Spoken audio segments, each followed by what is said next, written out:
Chers camarades, chers compatriotes, bonsoir. Vous êtes sans ignorer si je me présente ce soir pour faire cette vidéo. C'est suite à l'actualité dont nous connaissons tous par rapport aux multiples annonces. Nous sommes à la veille du 1er octobre qui est demain. Le 1er octobre, demain sera une date où, au niveau de l'international comme au niveau national, les gens auront les yeux braqués sur le Cameroun. Les gens auront les yeux braqués sur le Cameroun parce que ce n'est pas le 1er octobre de l'année précédente ou bien les années surpassées. Cette année, c'est particulier parce que d'un côté, on a vu des déclarations de nos frères, amis anglophones qui demanderaient une indépendance symbolique. Et paraît-il qu'ils ont déclaré que c'est demain qu'il y aura cette déclaration de leur indépendance symbolique. Et de l'autre côté, nous avons le gouvernement qui, comme la plupart aussi de tous nos autres Camerounais compatriotes, qui sont contre ce regard ou bien cette vision du sécessionnisme du Cameroun. Donc le gouvernement a fait aussi une déclaration comme quoi il n'y aura pas de mouvement de ce genre.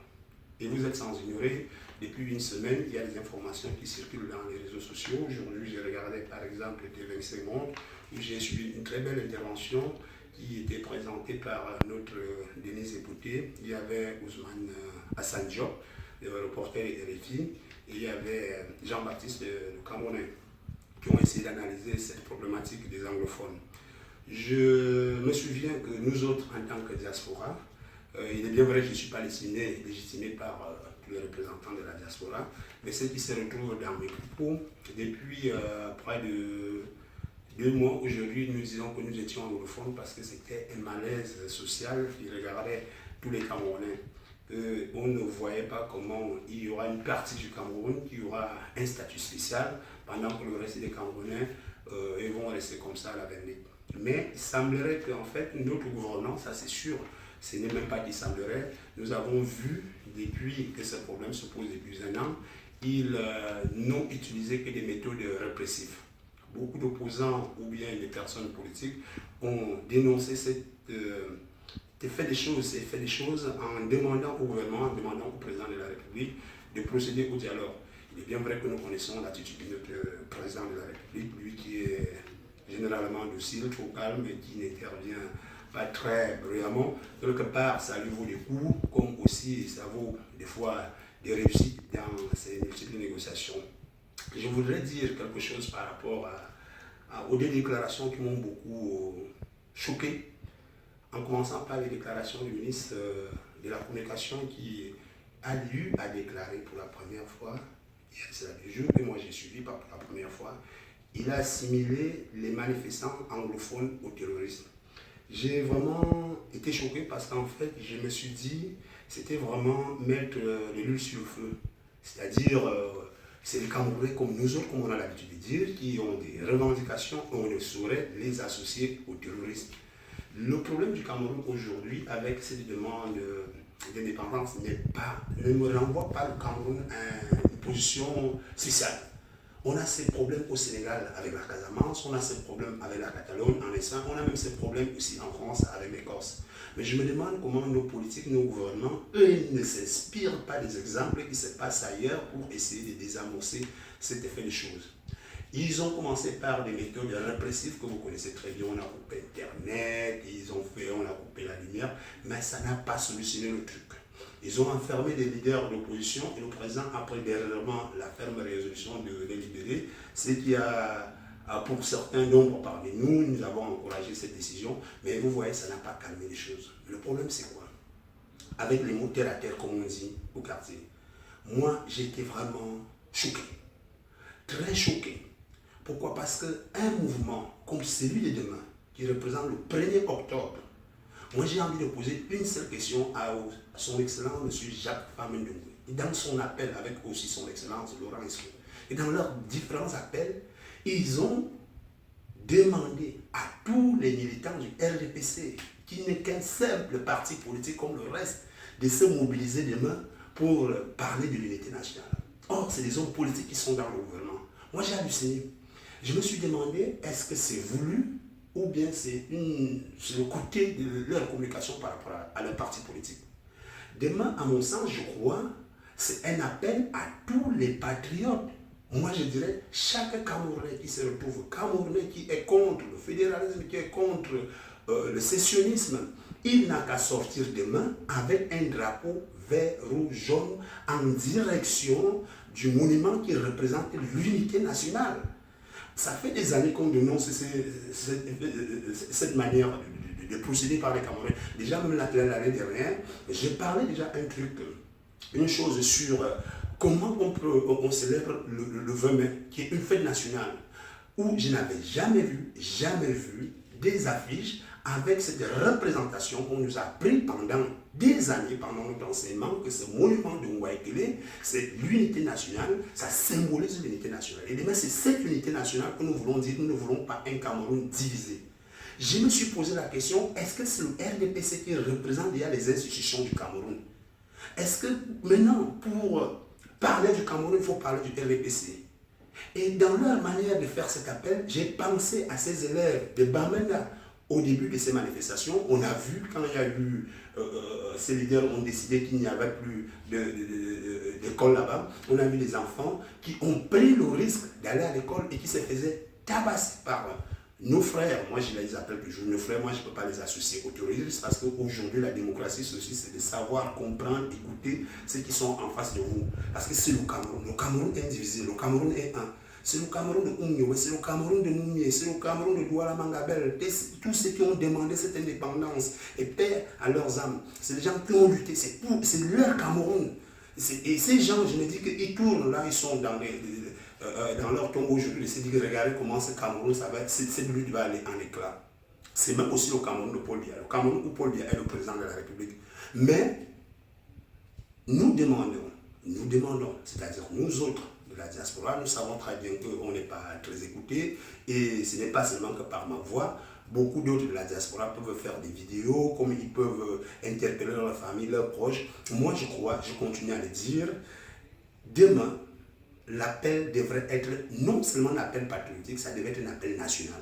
On ne peut pas réduire, un pareil problème. On voit très bien là où le Cameroun est en train de partir à un parti politique. Et vous savez très bien que la rage, la révolte de tous ces Camerounais, c'est ce nom que vous prononcez toujours le RDPC. Peut-être nous autres, peut-être moi, je suis parti du RDPC. Et nous sommes pleins, beaucoup aujourd'hui qui disent on ne se retrouve plus dans ce parti, qui ne voit que ceux qui sont dans le parti.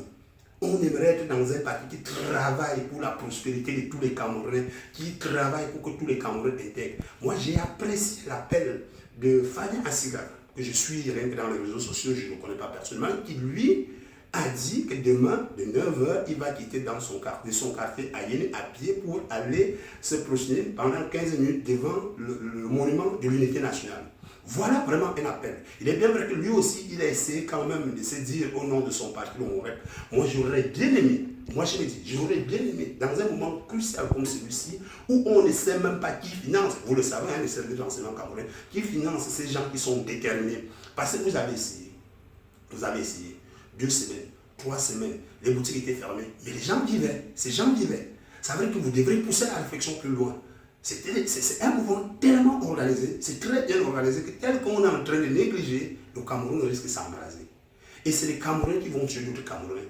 Même les militaires qui vont tirer demain ou qui ne vont même pas tirer demain, j'ai apprécié quand même. Il est bien vrai, aujourd'hui on ne peut plus donner du crédit à ce que dit Issa Tchiluma, même quand il dit des choses quand même qui sont sensées comme aujourd'hui. Moi j'ai apprécié, je n'aime pas souvent toutes ces interventions, excusez-moi, mais j'ai quand même apprécié aujourd'hui où il parlait des mérites de l'armée camerounaise et des consignes qui étaient données à l'armée camerounaise de ne pas user de la violence. Voilà, on attend des choses. Et des déclarations comme ça, c'est pour dire oui, c'est les Camerounais qui vont manifester, on va les laisser, s'ils marchent, même s'ils vont, ils n'ont qu'à faire 12 heures, on va écouter, on va voir la mobilisation. Mais cette mobilisation, ça ne veut pas dire que c'est les Nigériens qui vont venir parler, c'est les Camerounais qui parlent, c'est les Camerounais qui demandent leur indépendance, c'est leur point de vue. Après, on va dialoguer. Il est inadmissible, je me demande, moi je n'arrive pas à comprendre. J'aurais bien aimé que ce soit même le secrétaire général, peut-être un souhait, du secrétaire général du RDPC qui mobilise ces militants du RDPC. Mais pas des hommes politiques pour le moment, ils ont des fonctions et des rôles dans l'État, dans le système de l'État. et qui se positionnent pour dire que demain, ils appellent les militants du RDPC. Qu'est-ce que moi je peux faire alors si moi je ne me retrouve pas dans le RDPC, mais en même temps, je suis de ceux qui ne voudraient pas du sécessionnisme, ou bien de ceux qui ne voudraient pas du fédéralisme. Je fais comment? Quand on dira-t-on des familles de ces enfants qui avaient demandé à leurs enfants d'aller à l'école pendant que les mouvements ont commencé et qui ne se retrouvent pas dans le RDPC mais qui sont contre ces mouvements? Vous aviez-vous pensé à vos militants du RDPC qui peuvent être à Boya, à Bamenda, où ces gens sortiront demain et leur demander aussi de sortir avec les habits du RDPC? Vous ne voyez pas que vous voulez vraiment le chaos? Moi j'ai l'impression que Paul Biya a vraiment les ennemis de l'intérieur. Comme quelqu'un disait, le danger ce n'est pas ce que l'on ignore. Le danger c'est ce que l'on prend pour ça. Excusez-moi, le danger ce n'est pas ce que l'on ignore. Le danger c'est ce que l'on prend pour certains alors que ce n'est pas. Le danger, c'est ce que nous croyons que tous ceux qui sont dans le RDPC veulent l'unité nationale du Cameroun. Charles Akéréyéné nous l'avait pourtant bien dit. Et je connais, il y a un monsieur, Messangana, dans le RDPC, qui est progressiste, et que j'écoute d'ailleurs, il dit des choses super très intéressantes. Malheureusement, dans le RDPC, quand tu viens avec ces idées, on te traite, je ne sais pas, de subversif, opposant, je ne sais pas pourquoi. Moi, j'ai envie de vous dire quelque chose. Si moi, je ne sais pas si je suis jeune ou si vieux, je suis parti du RDPC, c'est parce que nous sommes fatigués de vos vieilles faces. Nous sommes fatigués. Son Excellence, famille Nongo, combien d'étudiants avez-vous déjà enseigné? Vous voulez que ces étudiants travaillent où? Si ce n'est toujours que vous qui venez toujours représenter ces partis. Vous connaissez, savez-vous que ces problèmes anglophones, il y a des jeunes que dans le parti, même le RDPC, ne parlons même pas dans le système de l'État, sur leur donner la responsabilité de dialoguer, de remettre ce sujet avec les anglophones, avec tous les ethnies du Cameroun, ça va bien se passer. Je vais vous dire quelque chose. Peut-être les gens ne vous le disent pas. Peut-être vous le savez, mais vous refusez. Les gens sont fatigués de vous. C'est-à-dire que vous avez 50 ans, 53 ans au pouvoir. Combien d'étudiants vous voulez que ces étudiants partent où? Vous ressemblez à un animal, je ne sais plus comment on appelle, le porc, qui fait ses enfants et qui finit par manger ses enfants. Vous avez enseigné des enfants, vous avez enseigné des jeunes, ils sont des docteurs comme vous aujourd'hui, ils ont des diplômes. Vous voulez qu'ils partent travailler où? Vous voulez qu'ils meurent? Vous les avez enseignés et qu'ils vous laissent toujours en train de gouverner. Vous ne pensez pas qu'aujourd'hui, ce problème, même ce malaise que vous voyez là, la tension même de ce malaise, moi je peux vous dire des choses, vous pouvez croire amusant, rigolo. Il y a des gens comme Samuel et tout qui rassemblent toutes les jeunesses. On est là, tu vous allez me dire que c'est des sportifs, mais ils ne font pas de la politique. Il y a des gens au Cameroun qui peuvent rassembler toutes les masses. L'expérience prouve, ceux qui vont sortir demain, qui demandent leur état embassonné indépendant, c'est des jeunes. Ce n'est pas des vieux, ce ne sont même pas des gens de votre âge. C'est-à-dire même dans le RDPC, il faut que ça évolue. Et on comprend pourquoi vous maintenez Paul Biya en otage, si vous l'avez pris en otage. Parce qu'en fait, si vous, soi-disant intellectuel, professeur, agrégé, homme d'État, vous ne proposez pas de relève au chef de l'État, comment le chef de l'État lui-même va proposer la relève? Je ne veux pas justifier la durée de Paul Biya au pouvoir, mais je dis ici, vous négligez quelque chose qui va nous coûter cher. C'est des Camerounais qui vont se tuer entre eux. C'est facile. Demain, ça va passer, mais ça ne va pas résoudre le problème. Ça ne va pas résoudre le problème. C'est vrai, le problème anglophone existe. C'est un problème qui existe. Le Cameroun était dans la SDN, Société des Nations, s'il faut refaire l'histoire. Le Cameroun était l'un de ces pays, quand l'Allemagne a perdu la Première Guerre mondiale, il y a eu la Société des Nations, et le Cameroun était sous la protection de la Société des Nations, mais on l'a mis sous protectorat français. Ça veut dire que même le problème anglophone, ça doit se résoudre, si jamais il y a ce que vous entendez par sécessionnisme, ça va se résoudre entre le Cameroun, entre la France, la Grande-Bretagne et les États-Unis. Nous autres, on ne peut pas laisser le Cameroun à la vindicte. On comprend très bien dans les réseaux sociaux, les vidéos que ces gens qu'ils envoient, soi-disant, ils ont été reçus à gauche, à droite. C'est normal, c'est légitime. Mais nous représentons un Cameroun. Nous avons des institutions. Obama, vous l'avez dit, qu'en Afrique, on n'a pas besoin des hommes forts. On a besoin des institutions fortes. On a besoin que le RDPC travaille pour des institutions. Ce n'est pas les institutions qui doivent renforcer le RDPC. C'est le RDPC qui doit renforcer les institutions du Cameroun. Comme tout le reste des partis, quand ils viendront, ils vont trouver des institutions fortes. En France, aujourd'hui, Mélenchon est en plein débat contre le Premier ministre. On n'a pas vu les gens s'insulter. Ici, le Front National, ils discutent. Tous les partis, on les appelle, ils discutent. Il y a des débats. Le problème anglophone, certes ça existe, mais les anglophones, c'est des Camerounais. Parce que celui qui va tirer sur les anglophones demain, ça peut être leur cousin, ça peut être... Il est inadmissible qu'on ait des rares, qu'on ait... Il n'y a plus personne n'est nationaliste comme l'autre. Rappelez-vous de l'appel, nous qui avions supporté la Côte d'Ivoire, de Charles Blé Goudé en Côte d'Ivoire. L'appel patriotique.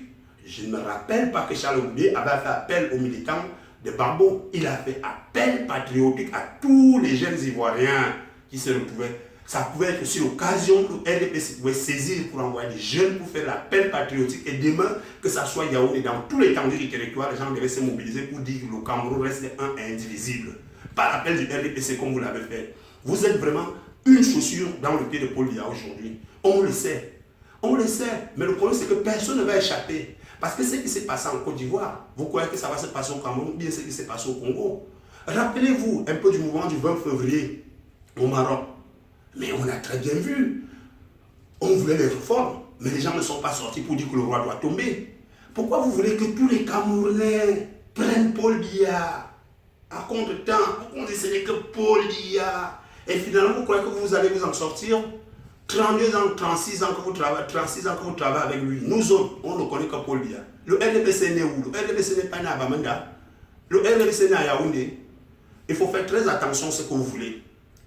Vous êtes des grands intellectuels, vous avez enseigné ce que vous avez enseigné, mais aujourd'hui, la relève.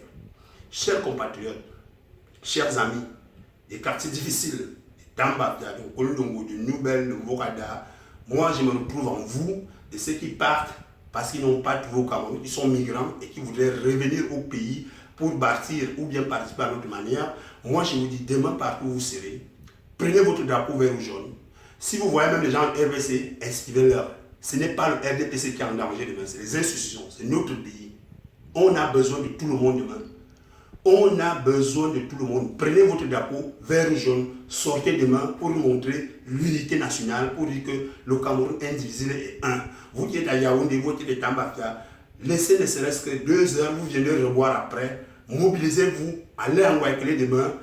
On espère quand même qu'on va vous laisser ce monument ouvert, parce que c'est ce monument qui symbolise l'unité nationale du Cameroun. Ce n'est pas Paul Biya. Paul Biya est le garant. Après Paul Biya, le Cameroun va continuer à vivre. Paul Biya n'était pas d'abord dans le RDPC, Paul Biya était dans l'UNC. En 1986, le RDPC n'a pas. Ça veut dire qu'après Paul Biya, on n'est même pas sûr que le RDPC va continuer, parce qu'on ne voit que des requins. On ne voit que des requins. C'est-à-dire un manque d'intelligence totale. Hein? On met d'abord le parti politique devant, après on parle du patriotisme. C'est-à-dire, on frustre les gens, après on dit aux gens que vous avez la possibilité de venir.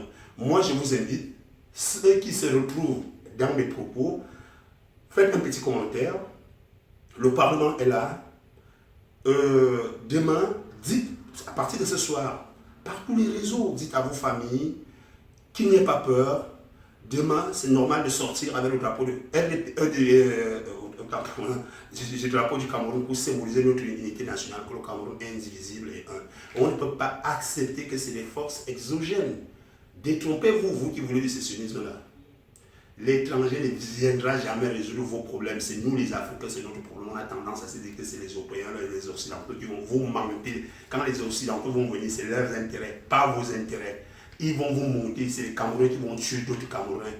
Et ça ne va épargner personne. Ceux qui disent que c'est Paul Biya qui ira à la Cour pénale internationale, Barbeau n'est pas là-bas seul.